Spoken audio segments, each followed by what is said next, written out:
ये है दिल्ली क्राइम मोर्चा news network. बाजार से घर जा रहे थे, जब वो गोली जैसी आवाज सुनी, मैंने पीछे देखा, वो दोनों मार के भाग रहा था। घटना हुई थी, खून था, वहाँ पे रेरी था, रेंजर साइकिल था। हमारे भाई को 4 गोलियां ठोक दिए।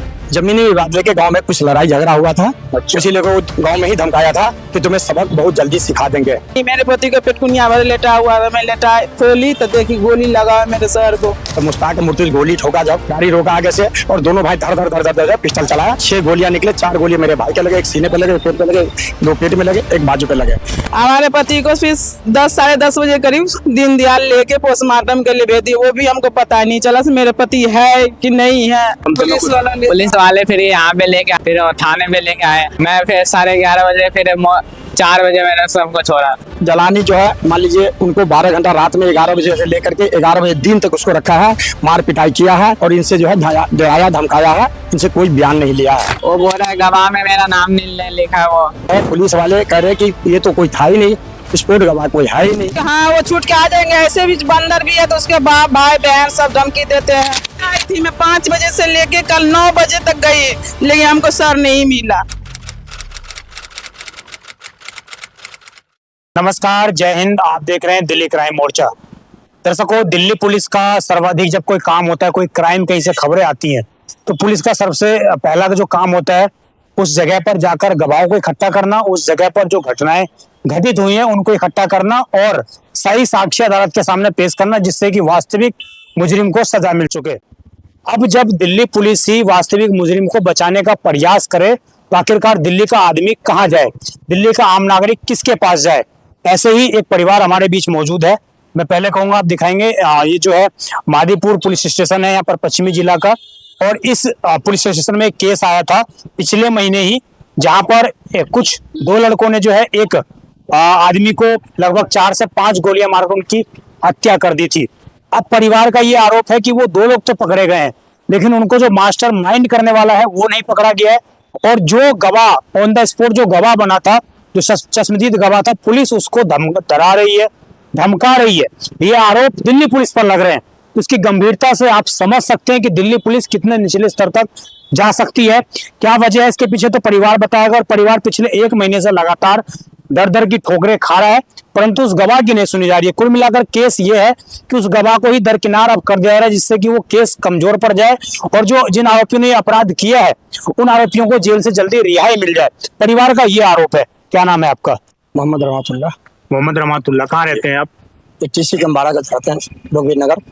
रघुवीर नगर में रहते हैं। क्या हुआ था, मसला क्या बात की? मसला ये हुआ था कि हमारे भाई बाजार लगाते हैं, हम सब भाई बाजार लगाते हैं। कितने भाई हैं? 5 भाई है। 5 भाई है। हमारे मंजूर भाई मादीपुर बाजार आए हुए थे। 9:30 बजे अपने घर जा रहे थे। रात में 9:30 बजे रात में घर जा रहे थे। मुश्ताक और मुर्तुज ने, ठीक है, ये मुश्ताक और मुर्तुज कौन है? मुर्ताज और मुर्तुज भतीजे हैं, ये लगेंगे। हाँ, तीसरा नंबर भाई का बेटा है। ठीक है, जमीनी विवाद लेके गांव में कुछ लड़ाई झगड़ा हुआ था, इसीलिए वो गांव में ही धमकाया था कि तुम्हें सबक बहुत जल्दी सिखा देंगे। लड़के ने, लड़के के बाप? लड़के ने बाप। लड़के के बाप नाम है मुस्तफा। मुस्तफा। तो यही मास्टर मेन है। 4 गोलियां वहां पर जो ठोकी हमारे भाई को, तो इनकी शाहरुख कलर का जलानी जो है इनके साथ थे। इनकी रेंजर साइकिल भी है। अच्छा। थाना पे अभी भी थाने पर मुस्तैद है। उनकी गवाही में जो है पुलिस वाले कह रहे कि ये तो कोई था ही नहीं, स्पोर्ट गवाह कोई है ही नहीं। ठीक है ना, इस तरह के पुलिस वाले ने इनको जो है स्पोर्ट गवाह को, हाँ, एक बार भी हमारे घर पर नहीं गया और स्पोर्ट गवाह को कह रहे हैं कि मतलब है ही नहीं, मतलब स्पोर्ट गवाह को ये उड़ा रहे हैं। स्पोर्ट गवाह को हम तलाशी कर रहे हैं, वो मिल नहीं रहा है। ये आपका ही रिश्तेदार वहाँ पर मौजूद था, उसने सारी चीजें देखी। हमारे मंजूर भाई का जो है ना शाहरुख कलर का है। हाँ, हमारे मंजूर भाई का जो है शाहरुख कलर का था, जैसे बेटा होता है, तो ये बेटा जो है ना अपने सर बेटा हुआ। ठीक है ना, वो बच्चे थे इनके साथ में, वो देखे घटने के जो है ना, तो मुश्ताक मूर्ति गोली ठोका, जब वाइट वाला स्कूटी से थे, गाड़ी रोका आगे से और दोनों भाई धड़ धड़ धड़ धड़ धड़ पिस्टल चलाया। 6 गोलियां निकले, 4 गोली मेरे भाई के लगे, एक सीने पे लगे, एक पेट पे लगे, 2 पेट में लगे, एक बाजू पे लगे।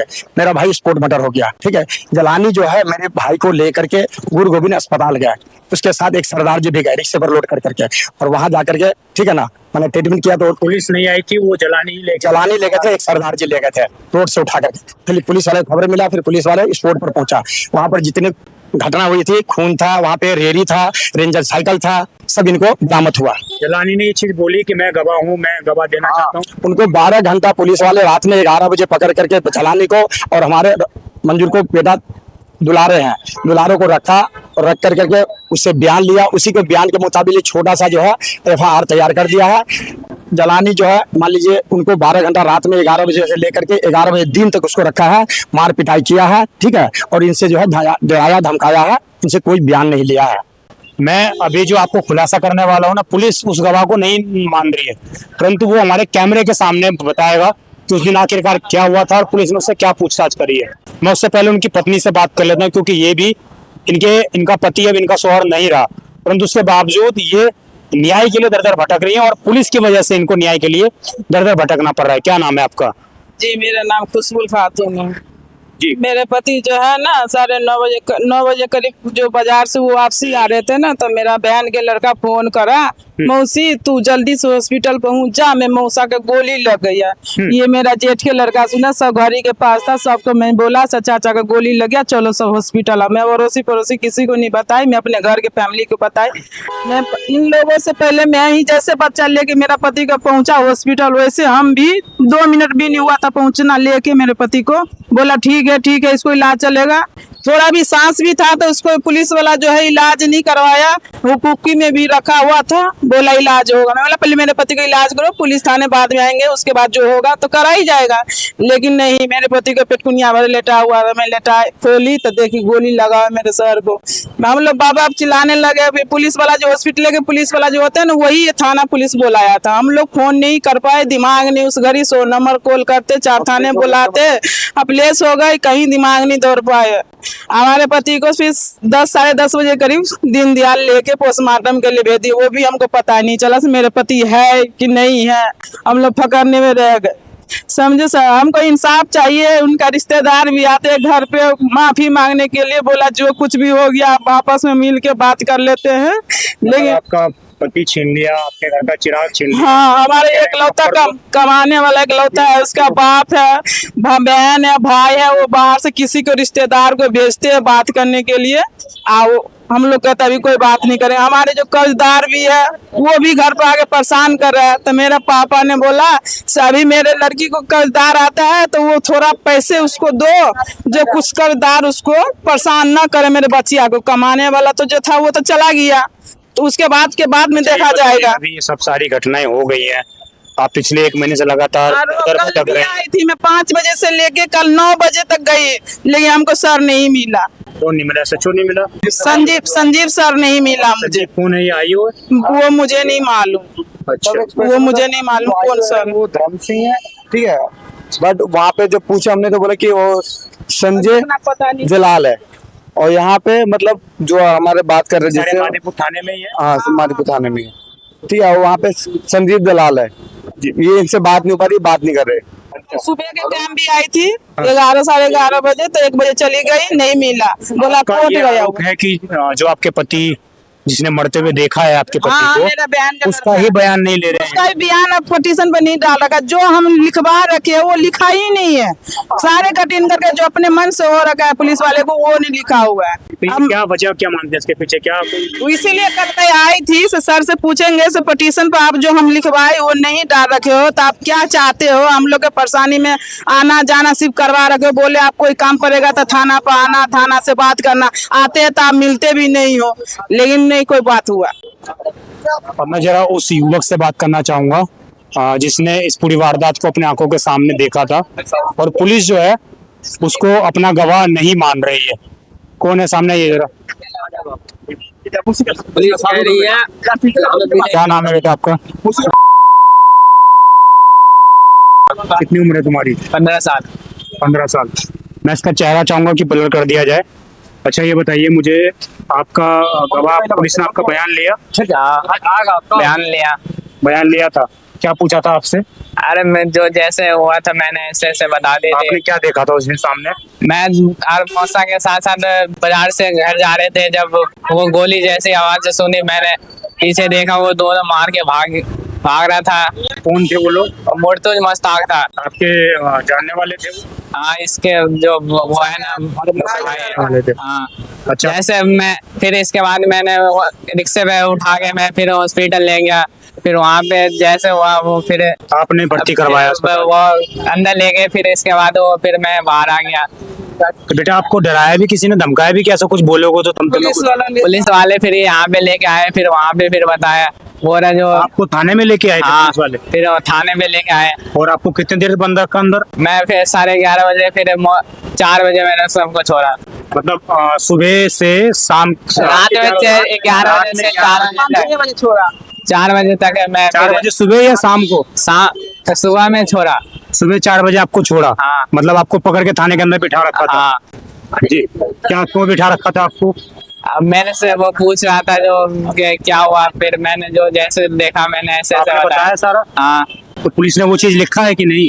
वो बोल रहा है गवाह में मेरा नाम नहीं लिखा है। वो गवाह में आपका नाम नहीं लिखा है? हाँ। आपने पूछा नहीं कि मैंने सब कुछ देखा है, मेरे सामने सारा? मैंने ये नाम नहीं लिखा। आपका नाम गवाह में इंक्लूड ही नहीं किया है? हाँ जी। तो ये इस युवक का बयान है और ये स्थिति आप देख लीजिए कि किस प्रकार पुलिस खुद ही जो है क्राइम को कहीं ना कहीं उसको और बढ़ावा देने का काम कर रही है, मिटाने की बजाय। अगर इस युवक का बयान शायद हो जाए तो आपको लगता नहीं है कि अगर इस युवक का बयान दर्ज हो जाएगा तो केस सजा- मजबूत हो सकता है, केस मजबूत हो सकता है, इसके बयान नहीं मजबूत हो सकता है। कोई उम्मीद ही नहीं, केस का कोई लज्जत ही नहीं लग रहा है, इस हिसाब से वो केस नहीं कर रखा है। वो मतलब आज अगर केस हल्का होगा तो कल को छूट के आ जाएगा फिर वो? हाँ वो छूट के आ जाएंगे। ऐसे भी बंदर भी है तो उसके बाप भाई बहन सब धमकी देते हैं।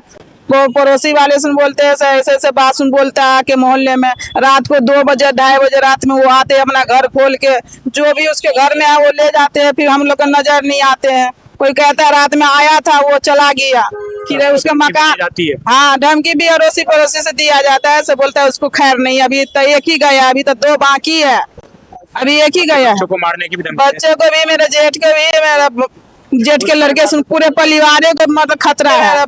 इन जेठ के लड़के सुन पूरे परिवार। आप क्या चाहते हैं उसके पिता भी को भी अरेस्ट? हाँ मैं चाहती हूँ इनका पिता भी अरेस्ट हो, इनका माँ भी अरेस्ट हो। एक नंबर का इसका माँ भी हरामी है, माँ बाप दोनों हरामी है मेरे लोग का। को ये दर्शकों मामला जो है आप परिवारी रंजिश का लग रहा होगा, परंतु आप गंभीरता को समझिए कि जब परिवार खुद बोल रहा है, जो गवाह है वो खुद बोल रहा है कि मैं गवाही देने के लिए तैयार हूँ, उसके बावजूद जो है पुलिस आखिरकार क्या ऐसी वजह है, कौन से ऐसे पीछे वजह है कि इसके कारण पुलिस उस बच्चे का बयान नहीं ले पा रही है।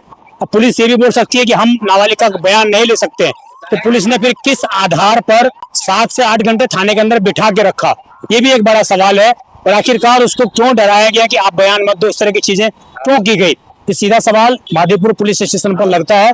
और जिन लोगों ने भी, जिन आयु अधिकारियों ने उन्होंने नाम लिया परिवार ने, उनके ऊपर जांच बैठनी चाहिए कि इस तरह की चीजें वो कैसे कर रहे हैं। अब इस खबर पर आपकी जो भी राय हो कमेंट अवश्य करिएगा। आप देखते रहे दिल्ली क्राइम मोर्चा, मैं विजय ठाकुर, धन्यवाद। हमारे भाई को 4 गोलियां ठोक दी है